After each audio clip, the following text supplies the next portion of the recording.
വയനാട് മത്സരിക്കാനുള്ള തീരുമാനത്തിൽ വിശദീകരണവുമായി കോൺഗ്രസ് അധ്യക്ഷൻ രാഹുൽ ഗാന്ധി. മോദി സർക്കാർ ദക്ഷിണേന്ത്യയെ പൂർണ്ണമായും അവഗണിച്ചെന്നും താൻ ദക്ഷിണേന്ത്യക്കാർക്ക് ഒപ്പമാണെന്നും രാഹുൽ പറഞ്ഞു. പത്രിക സമർപ്പിക്കാൻ രാഹുൽ ഗാന്ധിക്കൊപ്പം പ്രിയങ്കയും വയനാട്ടിലെത്തും. കോൺഗ്രസിന്റെ തെരഞ്ഞെടുപ്പ് പ്രകടന പത്രിക പുറത്തിറക്കുന്ന ചടങ്ങിലാണ് വയനാട്ടിൽ മത്സരിക്കാനുള്ള തീരുമാനത്തിൽ രാഹുൽ ഗാന്ധിയുടെ വിശദീകരണം. ദക്ഷിണേന്ത്യക്കൊപ്പമാണെന്ന് തെളിയിക്കാനാണ് കേരളത്തിൽ മത്സരിക്കുന്നത്. ഈ തീരുമാനത്തിൽ മോദി ഭയന്നിരിക്കുകയാണെന്നും രാഹുൽ ഗാന്ധി പറഞ്ഞു. South India feels hostility from Mr. Narendra Modi. They feel that they are not being included in the decisions of this country. So I wanted to send a message to South India that we are with you and I am standing with you.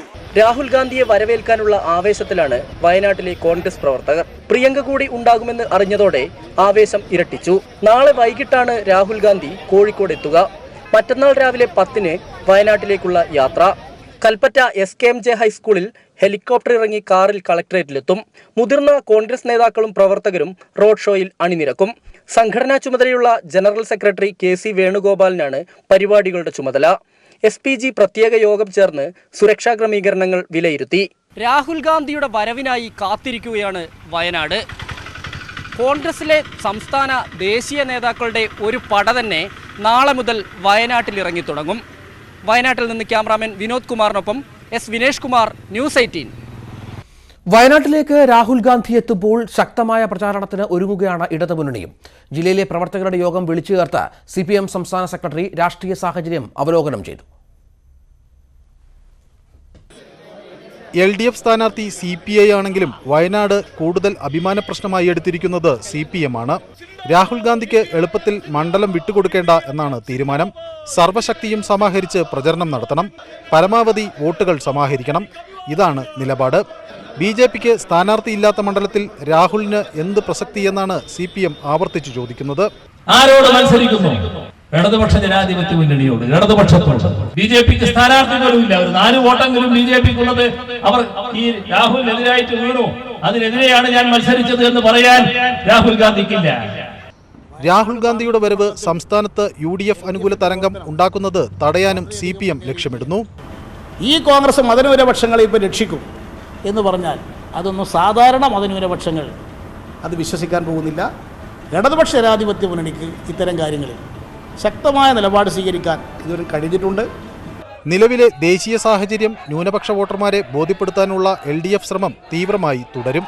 കോൺഗ്രസിന്റെ സഹായത്തോടുകൂടി BJPയെ പുറത്താക്കുക എന്നതല്ല ഇനി ഇടതു നിലപാട്. കോൺഗ്രസിന്റെ കൂട്ടില്ലാതെ BJPയെ പുറത്താക്കുക എന്നതാണ് ലക്ഷ്യമെന്ന് ഇന്ന് നടന്ന പ്രവർത്തക യോഗത്തിൽ കോടിയേരി ബാലകൃഷ്ണൻ വിശദീകരിക്കുന്നു. ക്യാമറാമാൻ സുമേഷ് മോറാഴയ്ക്കൊപ്പം മനു ഭരത്, News 18 വയനാട്. വർഗീയ വിരുദ്ധതയിലും മതനിരപേക്ഷതയിലും ഉറച്ചു നിൽക്കുമെന്ന കാര്യത്തിൽ കോൺഗ്രസിനെ വിശ്വസിക്കാനാവില്ലെന്ന് മുഖ്യമന്ത്രി പിണറായി വിജയൻ. പ്ലാവിൽ കാണുന്ന ആടിനെ പോലെ നോട്ടുകെട്ട് കാണുമ്പോൾ BJPയിലേക്ക് പോകുന്ന കോൺഗ്രസുകാരെ തെരഞ്ഞെടുക്കരുതെന്നും പിണറായി കോഴിക്കോട്ട് പറഞ്ഞു. വിശ്വസ്തത വളരെ പ്രധാനമാണ്. വർഗീയതയ്ക്കെതിരെ ഉറച്ച നിലപാട് സ്വീകരിക്കുക. പ്ലാവിനെ കാണുമ്പോൾ അതിന്റെ പിന്നാലെ പോകുന്ന ആട്ടുകുട്ടിയെ പോലെ ആയി മാറരുത്. കുറച്ച് നോട്ടുകെട്ടുകൾ ഇങ്ങനെ കാണിക്കുമ്പോൾ അതിന്റെ പിന്നാലെ നാട്ടുകെട്ടി പോകുന്ന ഒരവസ്ഥയിലേക്ക് ഉള്ള ആളുകളെ തെരഞ്ഞെടുക്കാൻ പാടില്ല. വയനാട്ടിൽ രാഹുൽ ഗാന്ധി മത്സരിക്കാനെത്തുന്നതിനെതിരെ വർഗീയ വിമർശനം നടക്കുന്ന സാഹചര്യത്തിൽ പ്രചാരണ ശൈലി മാറ്റാനൊരുങ്ങി മുസ്ലിം ലീഗ്. വയനാട് മൂലം മറ്റു മണ്ഡലങ്ങളിൽ കോൺഗ്രസിന് ബുദ്ധിമുട്ടുണ്ടാകുന്ന സാഹചര്യം ഉണ്ടാക്കരുതെന്ന് Muslim League general secretary KPA Majeed News 18 പറഞ്ഞു. നാളെ കോഴിക്കോട് നടക്കുന്ന കോൺഗ്രസ് ലീഗ് നേതൃയോഗത്തിൽ വിഷയം ചർച്ചയാകും. ഭൂരിപക്ഷ രോഷം ഭയന്ന് രാഹുൽ ന്യൂനപക്ഷ മണ്ഡലത്തിൽ അഭയം തേടിയിരിക്കുകയാണെന്നാണ് പ്രധാനമന്ത്രി നരേന്ദ്രമോദിയും BJP നേതാക്കളും നടത്തിയ വിമർശനം. വയനാട്ടിൽ രാഹുലിന് വേണ്ടി നടന്ന പ്രകടനങ്ങളിലെ മുസ്ലിം ലീഗ് കൊടി പാകിസ്ഥാൻ കൊടിയായി ചിത്രീകരിച്ച് ഉത്തരേന്ത്യയിൽ BJP കേന്ദ്രങ്ങൾ പ്രചരിപ്പിച്ചു. വരും ദിവസങ്ങളിൽ BJP ഇക്കാര്യം പ്രചരണ വിഷയമാക്കുമെന്നാണ് സൂചന. ഈ സാഹചര്യത്തിലാണ് പ്രചരണ ശൈലി മാറ്റാൻ ലീഗ് ആലോചിക്കുന്നത്. നാളെ കോഴിക്കോട് ചേരുന്ന കോൺഗ്രസ് മുസ്ലിം ലീഗ് നേതൃയോഗം ഇക്കാര്യം ചർച്ച ചെയ്യുമെന്ന് സംസ്ഥാന general secretary KPA Majeed News 18 പറഞ്ഞു. വയനാട് എന്തായാലും ജയിക്കും. വയനാട് കൊണ്ട് മറ്റു സ്ഥലങ്ങളിൽ പ്രയാസമില്ലാത്ത രീതിയിൽ അവിടെയൊക്കെ വിജയിക്കാൻ കഴിയുന്ന തെരഞ്ഞെടുപ്പ് തന്ത്രം എന്താ വെച്ചെങ്കിൽ അത് ആലോചിച്ചിട്ടാണ് ഞങ്ങൾ മുന്നോട്ട് പോവുക. രാഹുൽ മുസ്ലിം ലീഗിന്റെ ഔദാര്യത്തിന് പോയിരിക്കുകയാണെന്ന് ചില CPM നേതാക്കളും ആരോപണം ഉന്നയിച്ചിട്ടുണ്ട്. രാഹുൽ വയനാട്ടിലെത്തിയപ്പോൾ BJPക്കും CPMനും ഒരേ സ്വരമായി മാറിയെന്നും മജീദ് വിമർശിച്ചു. രാഹുൽ വന്നതോടുകൂടി ഒരേ സ്വരത്തിലാണ് സംസാരിക്കുന്നത്.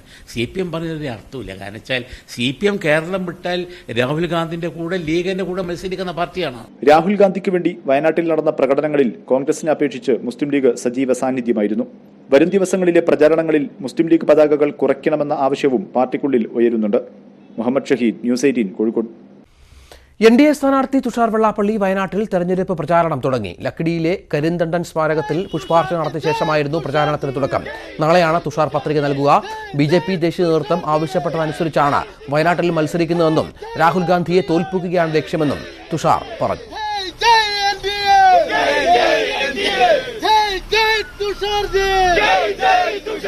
കാരണം ഇവിടെ ശക്തമായിട്ടുള്ള മത്സരത്തിന് വേണ്ടിയിട്ട് ഞാൻ തന്നെ വരണം എന്ന് BJPയുടെ പ്രസിഡന്റ് എന്നോട് പറഞ്ഞതിൻ്റെ അടിസ്ഥാനത്തിലാണ് ഞാൻ ഇങ്ങോട്ട് വന്നിട്ടുള്ളത്. കാര്യം ഇത് കഴിഞ്ഞ 10 വർഷക്കാലമായി UDFന്റെ നേതാക്കന്മാർ ഇവിടെ MP മാരായിട്ടിരുന്നവരാണ്. അവർക്കൊന്നും പ്രത്യേകിച്ചൊന്നും ചെയ്യാൻ കഴിഞ്ഞിട്ടില്ല. പിന്നെ രാഹുൽ ഗാന്ധിയെ സംബന്ധിച്ചോളം അമേഠിയിൽ തോക്കും എന്നുള്ള വ്യക്തമായിട്ടുള്ള ധാരണ ഉള്ളതുകൊണ്ടാണ് ഇങ്ങോട്ടേക്ക് വന്ന് മത്സരിക്കാമെന്നൊരു സാഹചര്യം ഉണ്ടായിട്ടുള്ളത്. മറ്റൊരു വാർത്തയിലേക്ക് പോയാൽ കർഷകരുടെയും യുവാക്കളുടെയും തൊഴിലാളികളുടെയും വോട്ട് ലക്ഷ്യമിട്ട് കോൺഗ്രസ് പ്രകടന പത്രിക. ദരിദ്ര കുടുംബങ്ങൾക്ക് പ്രതിവർഷം 72,000 രൂപ ഉറപ്പു നൽകുന്ന ന്യായാണ് പ്രധാന വാഗ്ദാനം. മുൻപുണ്ടായിരുന്ന റെയിൽവേ ബജറ്റ് പോലെ പ്രത്യേക കാർഷിക ബജറ്റും അവതരിപ്പിക്കും. കാർഷിക കടം തിരിച്ചടയ്ക്കാത്തത് ക്രിമിനൽ കുറ്റമല്ലാതാക്കുമെന്നും പ്രകടന പത്രിക പുറത്തിറക്കി രാഹുൽ ഗാന്ധി പ്രഖ്യാപിച്ചു.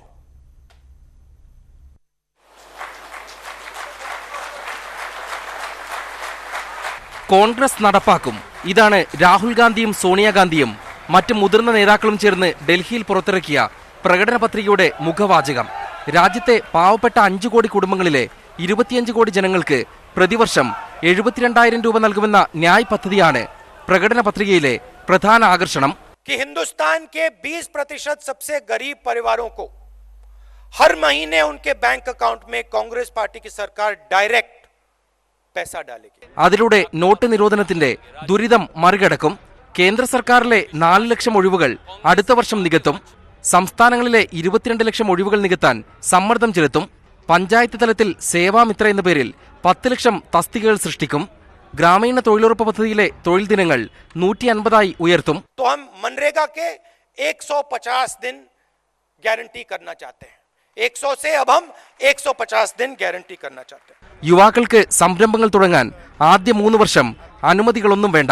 3 साल के लिए हिंदुस्तान के युवाओं को बिजनेस खोलने के लिए कोई परमिशन की जरूरत नहीं. किसी से कोई परमिशन लेने की जरूरत नहीं. കാർഷിക മേഖലയ്ക്ക് പ്രത്യേക ഊന്നൽ നൽകുന്ന പത്രികയിൽ പൊതു ബജറ്റിന് പുറമെ കാർഷിക ബജറ്റ് അവതരിപ്പിക്കുമെന്നാണ് വാഗ്ദാനം.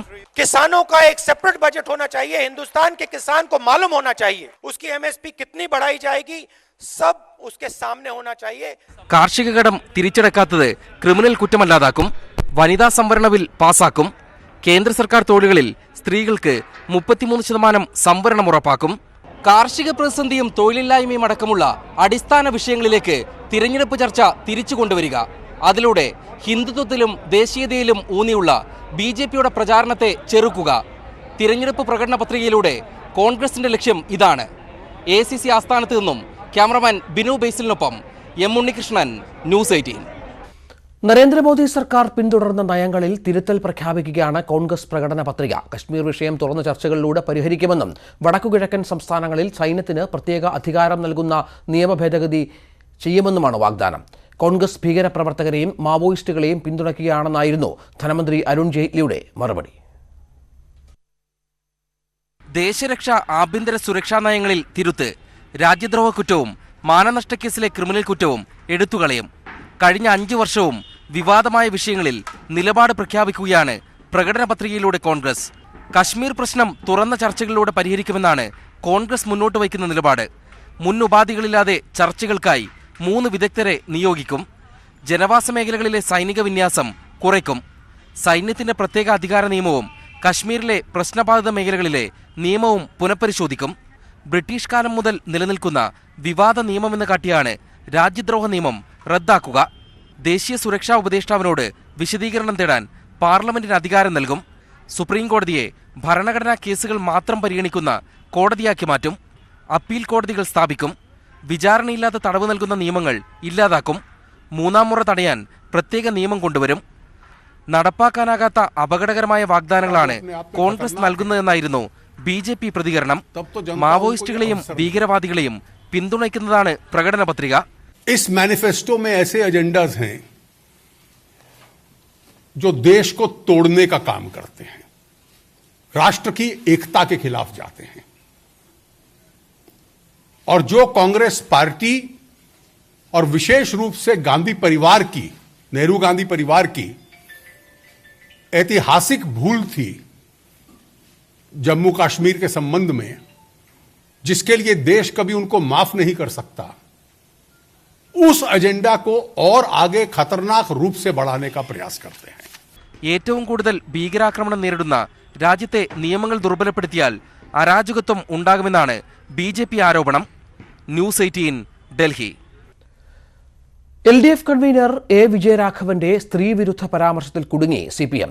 രമ്യ ഹരിദാസിനെതിരായ പരാമർശത്തിൽ ഖേദം പ്രകടിപ്പിക്കാനില്ലെന്ന് വിജയരാഘവൻ ആവർത്തിച്ചു. പരസ്യ പ്രതികരണത്തിന് തയ്യാറായ CPM നേതാക്കളെല്ലാം വിജയരാഘവന് പിന്തുണ പ്രഖ്യാപിച്ചു. അധിക്ഷേപ പരാമർശത്തിനെതിരെ രമ്യ ഹരിദാസ് പോലീസിൽ പരാതി നൽകി. വിജയരാഘവനെതിരെ കേസെടുക്കണമെന്നാവശ്യപ്പെട്ട് DGPക്ക് രമേശ് ചെന്നിത്തലയും പരാതി നൽകി. നോമിനേഷൻ കൊടുക്കാൻ പോയ നമ്മുടെ ഇവിടുത്തെ സ്ഥാനാർത്ഥി എവിടെയാ, നമ്മുടെ ആലത്തൂരിലെ സ്ഥാനാർത്ഥി പെൺകുട്ടി, അവരാദ്യം വന്നിട്ട് ആരെ കണ്ടു? പാണക്കാട്ടെ തങ്ങളെ കണ്ടു. പിന്നെ പോയിട്ട് ആരെ കണ്ടു? കുഞ്ഞാലി കുട്ടിയെ കണ്ടു. അതോടുകൂടി ആ കുട്ടിയുടെ കാര്യം എന്താണെന്ന് എനിക്ക് പറയാൻ വയ്യ. പോയിട്ടുണ്ട്. ഇവിടെ എന്തായാലും എല്ലാവരും പാണക്കാട്ട് വന്ന് ഇങ്ങനെ കണ്ടോണ്ടിരിക്കുകയല്ലോ. സ്ഥാനാർത്ഥി മറ്റേ രമ്യ പാണക്കാട്ട് കുഞ്ഞാലിക്കുട്ടിയുടെ മുന്നിൽ രമ്യയിരിക്കുന്ന ചിത്രം കണ്ട് ഞാൻ അന്തം വിട്ട് നിന്നുപോയതാണ്. ഇപ്പൊ ഈ കഴിഞ്ഞാഴ്ച 4 ദിവസം ഞാൻ കണ്ടത് ഒക്കെ അങ്ങോട്ട് വെച്ചടിക്കും. അപ്പൊ എല്ലാവരും പാണക്കാട്ടേക്ക് അല്ലാത്തൊരു കുഞ്ഞാലിക്കുട്ടിയുടെ കുട്ടിക്ക് വെച്ചടിക്കുമ്പോ കുഞ്ഞാലിക്കുട്ടിയും മുഹമ്മദ് ബഷീറും കൂടി എന്തുകൊണ്ടാണ് കുണ്ടോട്ടിക്ക് വെച്ചടിച്ചത് എന്നുള്ള കാര്യമാണ് എനിക്ക് മനസ്സിലാവുന്നത്. ആദ്യം പ്രചാരണം തുടങ്ങിയ LDFനെ സമ്പൂർണമായി പ്രതിരോധത്തിലാക്കിയ ഈ പ്രസംഗങ്ങൾക്ക് ശേഷം കൺവീനർ A. വിജയരാഘവൻ ഇന്നും അതിനെ ന്യായീകരിക്കുകയായിരുന്നു. അവർക്കതിൽ വിഷമിക്കേണ്ടതില്ല, കാരണം ആ ഉദ്ദേശം എനിക്കില്ല. അവരങ്ങനെ വിഷമിക്കുകയും വേണ്ട. വളരെ സാഹോദര്യപൂർവ്വമല്ലേ അവരുള്ള സമീപനം നമ്മൾ. ഖേദം പ്രകടിപ്പിക്കുന്നുണ്ടോ എന്ന് മാധ്യമപ്രവർത്തകർ ആവർത്തിച്ച് ചോദിച്ചപ്പോൾ വിജയരാഘവൻ ഇങ്ങനെ പറഞ്ഞ് അവസാനിപ്പിച്ചു. ഒരു വ്യക്തിവിദ്വേഷത്തിന്റെയോ അല്ലെങ്കിൽ ആരെങ്കിലും വേദനിപ്പിക്കലോ ഒന്നും നമ്മുടെ ഈ ഉദ്ദേശത്തിലില്ല. വേദനിച്ചിട്ടുണ്ടെങ്കിൽ എനിക്ക് ഒരു വിഷമമുണ്ട്. A. വിജയരാഘവനെതിരെ ആലത്തൂർ DYSPക്ക് രമ്യ ഹരിദാസ് പരാതി നൽകി. തെറ്റ് തന്നെയാണ് എന്ന് പറയാൻ മുഖ്യമന്ത്രി പോലും തയ്യാറാവാതെ നിൽക്കുന്ന ഒരു സാഹചര്യം. ഞാൻ വിചാരിച്ചു ഒരു ഉച്ചയാകുമ്പോഴത്തേക്കും ഇതിനകത്ത് എന്തെങ്കിലും ഒരു നടപടി സ്വീകരിച്ച് സർക്കാർ തന്നെ ഇതിനകത്തൊരു നടപടി എടുത്ത് പോലീസ് മുഖേന നിയമവുമായി ബന്ധപ്പെട്ട ഒരു നടപടിയൊക്കെ സ്വീകരിക്കുമെന്ന് പ്രതീക്ഷിച്ചു. പക്ഷെ അതൊന്നും കാണുന്നില്ല. വ്യാപക പ്രതിഷേധം ഉയർന്നിട്ടും പ്രസംഗത്തെ ന്യായീകരിക്കുകയായിരുന്നു മറ്റ് CPM നേതാക്കളും. ഞാൻ അങ്ങനെ ആർക്കും തെറ്റായിട്ട് പറഞ്ഞിട്ടില്ല എന്ന് LDF കൺവീനർ തന്നെ വ്യക്തമാക്കിയിട്ടുണ്ട്. പിന്നെ അനാവശ്യമായി ഇത്തരം വിവാദങ്ങൾ ഉണ്ടാക്കുക മാത്രമാണ് ചെയ്യുന്നത്. വിജയരാഘവന്റെ പരാമർശം പ്രാദേശിക പ്രശ്നമാണെന്നും പ്രാദേശിക നേതാക്കളോട് ചോദിക്കണം എന്നുമായിരുന്നു ജനറൽ സെക്രട്ടറി സീതാറാം യെച്ചൂരിയുടെ മറുപടി.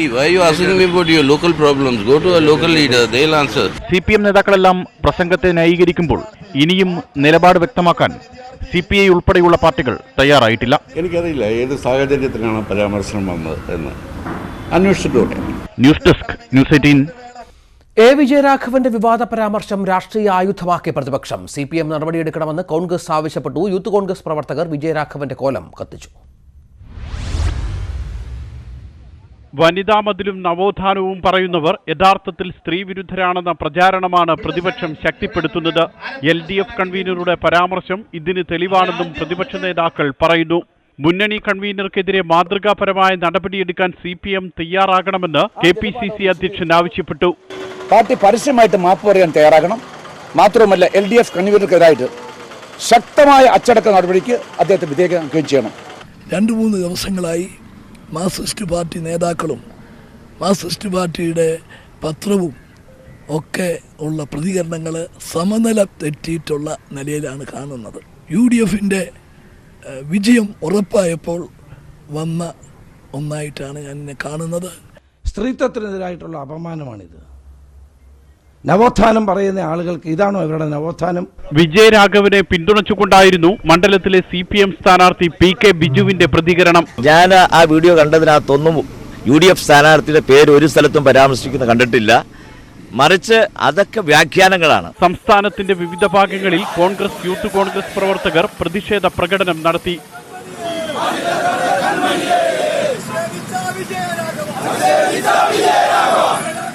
News desk news 18. സംസ്ഥാന സർക്കാരിനെയും BJPയെയും രൂക്ഷമായി വിമർശിച്ചും കോൺഗ്രസിനെ ഭാഗികമായി പിന്തുണച്ചും NSSന്റെ നിലപാട് പ്രഖ്യാപനം. വിശ്വാസത്തിന്റെ പേരിൽ വോട്ട് ചോദിക്കാൻ ആർക്കാണ് അർഹതയുള്ളതെന്ന് വിശ്വാസികൾ തീരുമാനിക്കട്ടെയെന്ന് NSS വ്യക്തമാക്കി. സമദൂരം തുടരുമെന്ന് പറഞ്ഞു തുടങ്ങുന്ന NSSന്റെ നിലപാട് പ്രഖ്യാപനത്തിലെ പ്രധാന വാചകങ്ങൾ ഇങ്ങനെ: രാഷ്ട്രീയ വിജയം കൊയ്യാനുള്ള അവസരമായാണ് ശബരിമല പ്രശ്നത്തെ BJPയും കോൺഗ്രസും കണ്ടത്. BJP നിയമ നടപടികളിലൊന്നും ശ്രദ്ധിക്കാതെ പ്രക്ഷോഭത്തിലൂടെ മാത്രം യുവതീ പ്രവേശനത്തെ തടയാൻ ശ്രമിക്കുകയായിരുന്നു. കോൺഗ്രസ് പ്രതിഷേധങ്ങൾ സംഘടിപ്പിക്കുകയും നിയമ നടപടികൾ സ്വീകരിക്കുകയും ചെയ്തു. അധികാരം കയ്യിലുള്ള കേന്ദ്ര സർക്കാരോ സംസ്ഥാന സർക്കാരോ വിശ്വാസം സംരക്ഷിക്കാനുള്ള ഒരു നടപടിയും സ്വീകരിച്ചില്ല എന്നും NSS മുഖമാസികയായ സർവീസിന്റെ മുഖപ്രസംഗത്തിൽ പറയുന്നു. സമദൂര നിലപാടിൽ തന്നെ തുടരുമെന്നതാണ് NSS പറയുന്നത്. പക്ഷേ പ്രസ്താവന അവസാനിപ്പിക്കുന്നത് ചില നിലപാടുകൾ ചൂണ്ടിക്കാണിച്ചുകൊണ്ടാണ്. ശബരിമലയുടെ പേരിൽ എല്ലാ മുന്നണികളും വോട്ട് നേടാൻ ശ്രമിക്കുകയാണ്. ഇതിൽ അർഹതയുള്ളത് ആരെന്ന് വിശ്വാസികൾ തന്നെ തീരുമാനിക്കട്ടെ എന്ന്. ക്യാമറമാൻ കണ്ണൻ പി പ്രസന്നൊപ്പം G ശ്രീജിത്ത്, ന്യൂസ് 18 കോട്ടയം. തൃശൂരിൽ സുരേഷ് ഗോപി BJP സ്ഥാനാർത്ഥിയാകും. BJP കേന്ദ്ര നേതൃത്വത്തിന്റെ പ്രഖ്യാപനം ഇന്ന് തന്നെ ഉണ്ടാകും. സുരേഷ് ഗോപി സ്ഥാനാർത്ഥിയാകുന്നതോടെ ശക്തമായ ത്രികോണ മത്സരത്തിന് തൃശൂരിലും അരങ്ങൊരുങ്ങി. വിജയപ്രതീക്ഷ പുലർത്തുന്ന മണ്ഡലങ്ങളിൽ പ്രചാരണത്തിന് പ്രധാനമന്ത്രി നരേന്ദ്രമോദിയും എത്തും. തുഷാർ വെള്ളാപ്പള്ളി വയനാട്ടിലേക്ക് പോയതോടെയാണ് തൃശൂരിലേക്ക് സുരേഷ് ഗോപി എത്തുന്നത്. എ ക്ലാസ് മണ്ഡലമായി BJP കരുതുന്ന തൃശൂരിൽ LDF, UDF സ്ഥാനാർത്ഥികൾക്ക് ശക്തമായ വെല്ലുവിളി ഉയർത്താൻ സുരേഷ് ഗോപിക്ക് കഴിയുമെന്നാണ് കേന്ദ്ര നേതൃത്വത്തിന്റെ കണക്കുകൂട്ടൽ. BJP കേന്ദ്ര നേതൃത്വം സുരേഷ് ഗോപിയുമായി ചർച്ച നടത്തി. തൃശൂരിൽ മത്സരിക്കാൻ സുരേഷ് ഗോപി സന്നദ്ധത അറിയിച്ചു. ഔദ്യോഗിക സ്ഥാനാർത്ഥി പ്രഖ്യാപനം ഉടനുണ്ടാകും. വ്യാഴാഴ്ചയാണ് നാമനിർദ്ദേശ പത്രിക സമർപ്പിക്കാനുള്ള അവസാന തീയതി. നാളെ തന്നെ സുരേഷ് ഗോപി തൃശൂരിലെത്തും. ദേശീയ നേതാക്കളുടെ നീണ്ട നിരയാണ് വരുന്ന ദിവസങ്ങളിൽ BJP പ്രചാരണത്തിനായി സംസ്ഥാനത്തെത്തുന്നത്. സ്മൃതി ഇറാനി, സുഷമ സ്വരാജ്, രാജ്നാഥ് സിംഗ്, നിതിൻ ഗഡ്കരി തുടങ്ങി BJPയുടെ ദേശീയ നേതാക്കൾ പ്രചാരണത്തിനായി വരുന്ന ആഴ്ചകളിൽ കേരളത്തിലെത്തും. പ്രചാരണത്തിന്റെ അവസാന ഘട്ടത്തിൽ പ്രധാനമന്ത്രി നരേന്ദ്രമോദിയും ദേശീയ അധ്യക്ഷൻ അമിത്ഷായും കേരളത്തിലെത്തുമെന്നാണ് സൂചന. വലിയ പ്രതീക്ഷ പുലർത്തുന്ന തിരുവനന്തപുരം മണ്ഡലം കേന്ദ്രീകരിച്ചായിരിക്കും ദേശീയ നേതാക്കളുടെ പ്രധാന പ്രചാരണ പരിപാടികൾ. പുതിയ സാഹചര്യങ്ങളിൽ പത്തനംതിട്ട മണ്ഡലത്തിലും BJP വലിയ വിജയപ്രതീക്ഷ വെച്ചു പുലർത്തുന്നുണ്ട്. ന്യൂസ് 18 തിരുവനന്തപുരം. കേരളത്തിൽ പ്രമുഖ മുന്നണി സ്ഥാനാർത്ഥികളുടെ നാമനിർദ്ദേശ പത്രികാ സമർപ്പണം തുടരുന്നു. മലപ്പുറം, പൊന്നാനി മണ്ഡലങ്ങളിലെ LDF സ്ഥാനാർത്ഥികളായ VP സാനുവും PV അൻവറും നാമനിർദ്ദേശ പത്രിക സമർപ്പിച്ചു. ഇടുക്കിയിലെ UDF സ്ഥാനാർത്ഥി ഡീൻ കുര്യാക്കോസ്, കോട്ടയത്തെ LDF സ്ഥാനാർത്ഥി VN Vasavan, കണ്ണൂരിലെയും ആറ്റിങ്ങലിലെയും NDA സ്ഥാനാർത്ഥികളായ CK Padmanabhan, ശോഭ സുരേന്ദ്രൻ എന്നിവരും ഇന്ന് പത്രിക നൽകി. കേരളത്തിൽ നാമനിർദ്ദേശ പത്രിക സമർപ്പണത്തിനുള്ള സമയപരിധി അവസാനിക്കാൻ 2 ദിവസം മാത്രമാണ് ഇനി ശേഷിക്കുന്നത്. റെയിൽവേ വിമാന ടിക്കറ്റുകളിൽ പ്രധാനമന്ത്രിയുടെ ചിത്രം ഉപയോഗിച്ച സംഭവത്തിൽ ഉദ്യോഗസ്ഥർക്കെതിരെ അച്ചടക്ക നടപടി സ്വീകരിക്കണമെന്ന് കേന്ദ്ര തെരഞ്ഞെടുപ്പ് കമ്മീഷൻ. പെരുമാറ്റച്ചട്ടം നടപ്പാക്കുന്നതിലെ അലംഭാവത്തിനാണ് നടപടി ആവശ്യപ്പെട്ടത്. ചുമതലയുള്ള ഉദ്യോഗസ്ഥനെതിരെ നടപടിയെടുത്ത് ഒരാഴ്ചയ്ക്കകം റിപ്പോർട്ട് നൽകാൻ റെയിൽവേക്കും എയർ ഇന്ത്യയ്ക്കും നിർദ്ദേശം നൽകി. മേഹും ചൌക്കീദാർ എന്നെഴുതിയ ചായക്കപ്പുകൾ IRCTC തീവണ്ടിയിൽ ഉപയോഗിച്ചതിലും കമ്മീഷൻ വിശദീകരണം നേടി.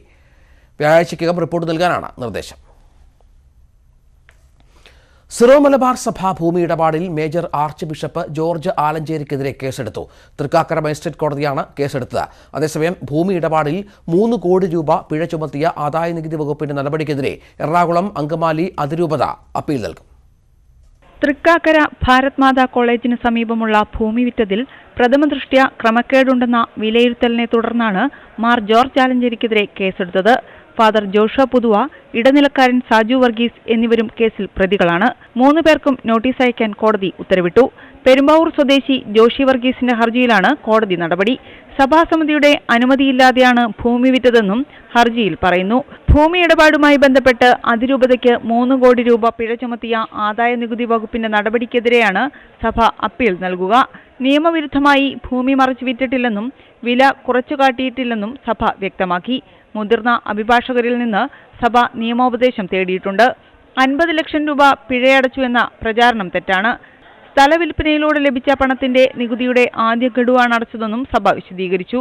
ഭൂമി വിറ്റത് 3,99,00,000 രൂപയ്ക്കാണെന്നാണ് ആധാരത്തിൽ പറഞ്ഞിരുന്നത്. എന്നാൽ ഇടനിലക്കാരൻ സാജു വർഗീസിന്റെ വീട്ടിൽ നടത്തിയ റെയ്ഡിൽ 10 കോടി രൂപയ്ക്കാണ് ഭൂമി വിറ്റതെന്ന് വ്യക്തമാക്കുന്ന രേഖകൾ പിടിച്ചെടുത്തിരുന്നു.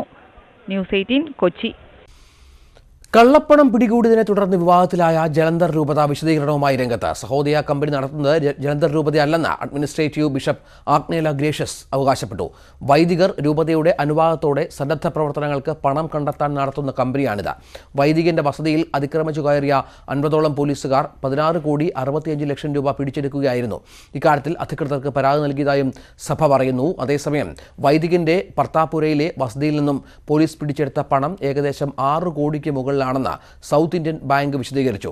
ആദായ നികുതി വകുപ്പ് പിടിച്ചെടുത്തത് കള്ളപ്പണമല്ലെന്ന് ഫാദർ ആന്റണി മാടശ്ശേരി ആവർത്തിച്ചു. സംസ്ഥാനത്ത് വേനൽ ചൂടിന് ശമനമില്ല. ഇന്നും നാളെയും ആലപ്പുഴ, പാലക്കാട് ജില്ലകളിൽ 4 ഡിഗ്രി സെൽഷ്യസ് വരെ താപനില വർദ്ധിക്കും. വയനാട് ഒഴികെ ഉള്ള മറ്റു ജില്ലകളിൽ 3 ഡിഗ്രി സെൽഷ്യസ് വരെയാകും വർധനവുണ്ടാവുക. സൂര്യാതപ മുന്നറിയിപ്പുകൾ തുടരും. ആലപ്പുഴ, പാലക്കാട് ജില്ലകളിലാണ് നാളെയും ചൂട് കൂടുതൽ അനുഭവപ്പെടുന്നത്. 2 ജില്ലകളിലും താപനില ശരാശരിയിൽ നിന്നും 3 മുതൽ 4 ഡിഗ്രി സെൽഷ്യസ് വരെ വർദ്ധിക്കും.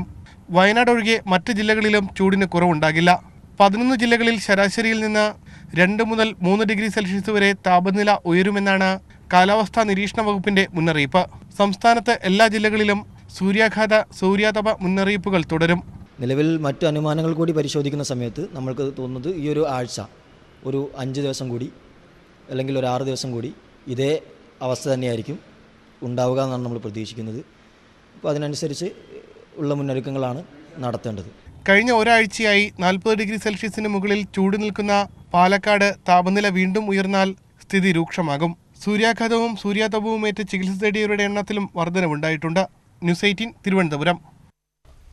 തൊടുപുഴയിൽ അമ്മയുടെ സുഹൃത്ത് ക്രൂരമർദ്ദനത്തിനിരയാക്കിയ 7 വയസ്സുകാരന്റെ കാര്യത്തിൽ അത്ഭുതങ്ങൾ പ്രതീക്ഷിക്കുന്നില്ലെന്ന് ഡോക്ടർമാർ. ശരീരത്തിലെ മറ്റ് അവയവങ്ങൾ പ്രവർത്തിക്കുന്നുണ്ടെങ്കിലും തലച്ചോറിന്റെ പ്രവർത്തനം നിലച്ച സ്ഥിതിയിലാണ്. തുടർച്ചയായ 6ാം ദിവസവും വെന്റിലേറ്ററിന്റെ സഹായത്തോടെയാണ് കുട്ടിയുടെ ജീവൻ നിലനിർത്തുന്നത്. ക്രൂരമർദ്ദനത്തിനിരയായ കുഞ്ഞിന്റെ ജീവന് വേണ്ടിയുള്ള പോരാട്ടം തുടരുമ്പോഴും ആരോഗ്യസ്ഥിതി ദിവസം തോറും വഷളാകുന്നുവെന്നാണ് ഡോക്ടർമാർ നൽകുന്ന വിവരം. കുടൽ, ശ്വാസകോശം, ഹൃദയം എന്നിവയുടെ പ്രവർത്തനം സാധാരണ നിലയിലായെങ്കിലും തലച്ചോറിന്റെ പ്രവർത്തനം നിലച്ചു. സ്വന്തമായി ശ്വാസമെടുക്കാനും ആകാത്ത സ്ഥിതി. അത്ഭുതങ്ങൾ പ്രതീക്ഷിക്കുന്നില്ല. സ്വന്തമായിട്ട് ശ്വാസം എടുക്കാനോ യാതൊരു ചലനങ്ങളോ ഒന്നും ഇതുവരെയും നമുക്ക് ലഭ്യമായിട്ടില്ല. ഓരോ ദിവസം കഴിയുന്നതോറും ആ മിറാക്കിളിനുള്ള സാധ്യത പോലും തീരെ നഷ്ടപ്പെട്ടുകൊണ്ടിരിക്കുകയാണ്. സർക്കാർ നിയോഗിച്ച മെഡിക്കൽ സംഘം കുട്ടിയെ പരിശോധിച്ചു. വെന്റിലേറ്റർ നീക്കിയുള്ള പരിശോധനയിൽ കുട്ടിക്ക് സ്വയം ശ്വാസമെടുക്കാനാകുന്നില്ലെന്ന് കണ്ടെത്തി. വെന്റിലേറ്ററിന്റെ സഹായം തുടരാനാണ് മെഡിക്കൽ ബോർഡിന്റെ നിർദ്ദേശം. കുട്ടിക്ക് ദ്രവരൂപത്തിൽ ഭക്ഷണം നൽകുന്നത് തുടരും. ഇന്നലത്തേക്കാൾ കൂടിയ അളവിൽ ഭക്ഷണം നൽകാനാണ് തീരുമാനം. മെഡിക്കൽ ബോർഡിന്റെ ശുപാർശ പ്രകാരമാണ് ഇപ്പോൾ ചികിത്സ തുടരുന്നത്. അതുകൊണ്ട് തന്നെ എത്ര ദിവസം വെന്റിലേറ്ററിൽ തുടരേണ്ടി വരുമെന്ന കാര്യത്തിൽ മെഡിക്കൽ ബോർഡാണ് തീരുമാനമെടുക്കുക. ന്യൂസ് 18 കൊച്ചി. കൊല്ലം ആയൂരിൽ യുവതിയെ പട്ടിണി കെട്ടിക്കൊലപ്പെടുത്തിയ സംഭവത്തിൽ പ്രതികൾ കുറ്റം സമ്മതിച്ചു. തുഷാരയെ മർദ്ദിച്ചിരുന്നുവെന്ന് ഭർത്താവ് ചന്തുലാൽ മൊഴി നൽകി. ന്യൂമോണിയ ബാധിതയായ തുഷാരയെ ആശുപത്രിയിൽ കൊണ്ടുപോകാത്തതിന് കാരണം ചന്തുലാലും മാതാവും വ്യക്തമാക്കിയില്ല. കൊല്ലം റൂറൽ എസ്.പിയുടെ നേതൃത്വത്തിൽ നടത്തിയ ചോദ്യം ചെയ്യലിലാണ് പ്രതികൾ കുറ്റസമ്മതം നടത്തിയത്. ചോദ്യം ചെയ്യാനും തെളിവെടുപ്പിനുമായി പ്രതികളെ 2 ദിവസം കസ്റ്റഡിയിൽ വിട്ടിരുന്നു. പ്രതികളെ നാളെ പൂയപ്പള്ളിയിലെ വീട്ടിൽ എത്തിച്ച് തെളിവെടുക്കും.